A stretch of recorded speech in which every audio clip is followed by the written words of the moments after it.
In the heart of the vast kingdom of Eldoria stood a majestic castle, its tall spires piercing the sky like swords of light.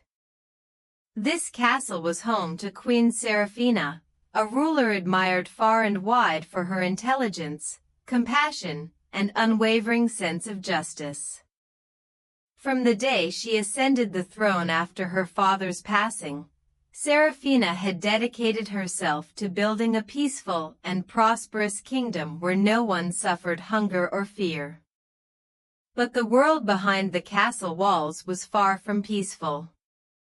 The court was a tangled web of politics and power struggles. Many nobles, jealous of Seraphina's influence and fearful of her reforms that favored the common folk, plotted in secret.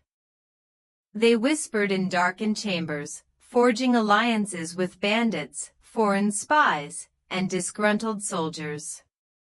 Rumors reached the queen's ears through loyal messengers, but each new threat seemed more dangerous than the last. Seraphina's closest advisor, Lord Alaric, was one of the few she trusted without question. One crisp autumn evening, Alaric approached her with grave news. The council was planning a coup, set to happen during the upcoming festival of the harvest moon. The conspirators had learned of a secret passage into the queen's chambers and planned to capture or kill her when the kingdom celebrated. The queen's heart tightened. She thought of her people, farmers, merchants, children, who depended on her. If the nobles succeeded, Eldoria would descend into chaos and bloodshed. That night, under the glow of the moon, Seraphina gathered her most trusted allies in a hidden room beneath the castle. Together, they devised a plan more daring than any before. Seraphina would fake her own death. Her loyal healer, Mistress Alira, prepared a rare poison, not to kill, but to simulate death by inducing a deep coma. The queen would drink the potion during the feast and be declared dead by morning. While the nobles rejoiced and took control, Seraphina would disappear, traveling in disguise to the farthest reaches of Eldoria. There, she would gather allies, uncover the true state of her kingdom, and prepare to return stronger than ever. The festival arrived. The great hall overflowed with colorful banners, music, and laughter.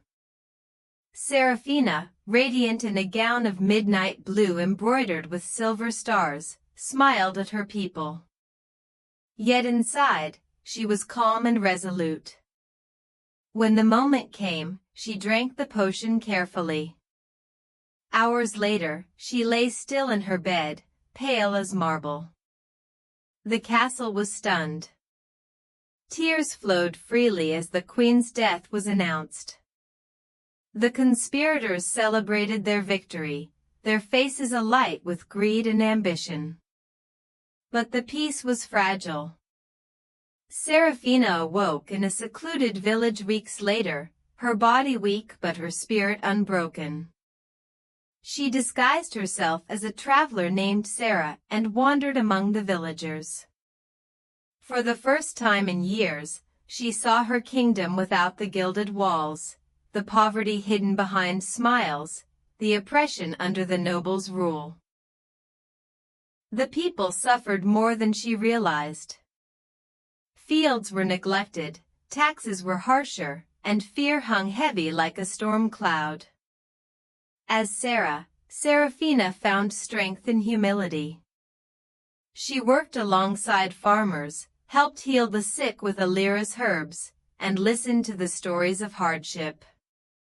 The queen's heart grew heavy with sorrow but also fierce determination. Months passed. The nobles' greed deepened.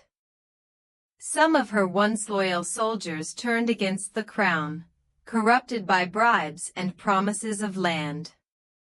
The kingdom was slipping into darkness. Then one day, in a small tavern, Seraphina overheard a conversation that changed everything. A young blacksmith named Kalen spoke of a secret alliance forming between the rebels and foreign invaders eager to claim Eldoria's riches. The queen knew the time had come.